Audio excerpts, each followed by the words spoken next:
Hi, it's Jenny and friends. Got Steve Marshall, Dr. Kohli. Today's health tidbits. Now, you'll see Dr. Kohli. She's the 9 News medical expert. Maybe you've seen her there, but she's also Harvard educated. She does preventive cardiology and a professor at Johns Hopkins and Duke, and of course has Cherry Creek Heart in Aurora, her own practice. But thank you for coming on today. We wanted to discuss today basically how to give healthy gifts over the holidays. I know this is something I struggle with because I like to buy. Mm-hmm. I love retail therapy and I love to give objects. It's my love language, for sure.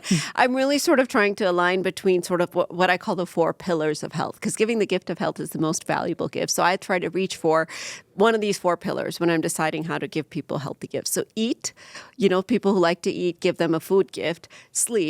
Sleep and stress, sort of relaxation, move, exercise gift, and then stress is the last one. So that's kind of what I try to align my 4 gifts against.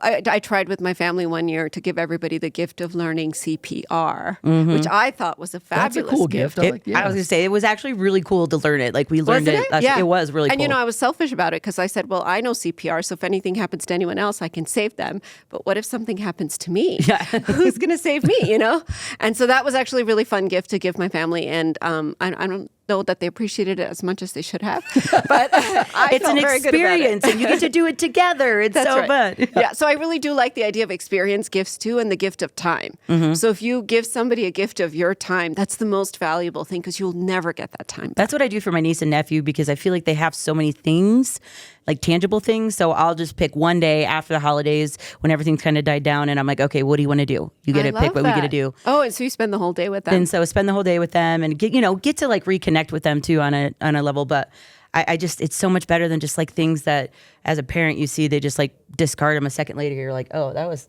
Yeah. Right. I was really excited about that gift. Apparently not. Well, Mommy's going to go play with it. You can make a card out of it and wrap it up, like a coupon for a day together or something. Because, people like to have something to open. Yeah. So I think focusing on kind of the emotional experiences and focusing on those 4 pillars, that's really the way to think about our gift giving. Now, food. Go back to food for a second, because if like, let's say we have a foodie. I'm kind of a foodie, and I have friends that are like that. What's a good gift for something like that? Yeah, so most of us as we get older are going to get high blood pressure, are going to get diabetes or pre-diabetes. We're going to have health problems. So really helping them to focus on food, but healthy ways. So I like to go and buy like fancy oils, for example, the ones that are polyunsaturated, because those are good cooking oils or good sort of seasoning oils. I like to use non-sodium seasoning. So I give people like a nice packet of a fancy seasoning that doesn't have a ton of sodium in it. Or if you're someone like me who doesn't cook a lot, I would love to get a gift of getting one of those sort of healthy meal subscription kits, to encourage me to cook at home so that I'm not eating out nearly as much, because we know that eating out is really not as good for our health. Yeah. And it has instructions, which is good. And it's already like all kind of like figured out and configured. So you're like, I can follow this. Well, it's almost like a hobby. It's like a way to get a person to really start to take more interest in preparing their meals. And then you control what goes in your food. Yeah. How much salt, how much sodium, how much butter. You got control over all of that. Yeah. And you don't have to worry about what you want to cook. That's exactly right. Like, I hate that every night. Like, that's just one of the biggest fights. It's like, what do you want to eat? I don't know. What do you want to eat? It's like the biggest question. Yeah. Well, and sometimes what I'll do with my friends is the ones that are really busy, especially with kids and stuff, it's hard, is to give them ways to organize their meal prep. So meal prep is another really great idea. And if you're not already into it, giving somebody a gift that helps them get into it, either the containers or recipes for meal prep.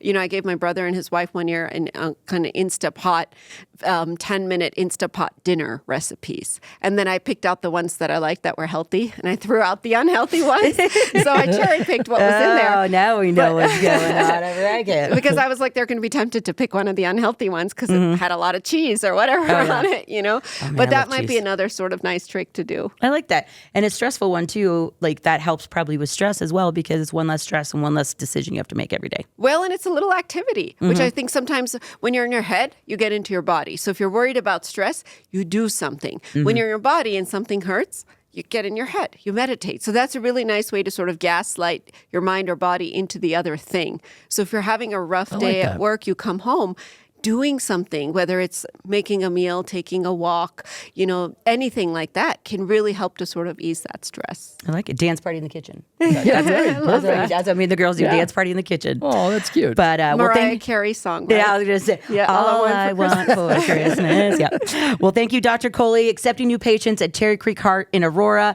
Make an appointment, maybe, disease prevention, wellness. You do pretty much all of that. And we thank you. Cozy 101.1.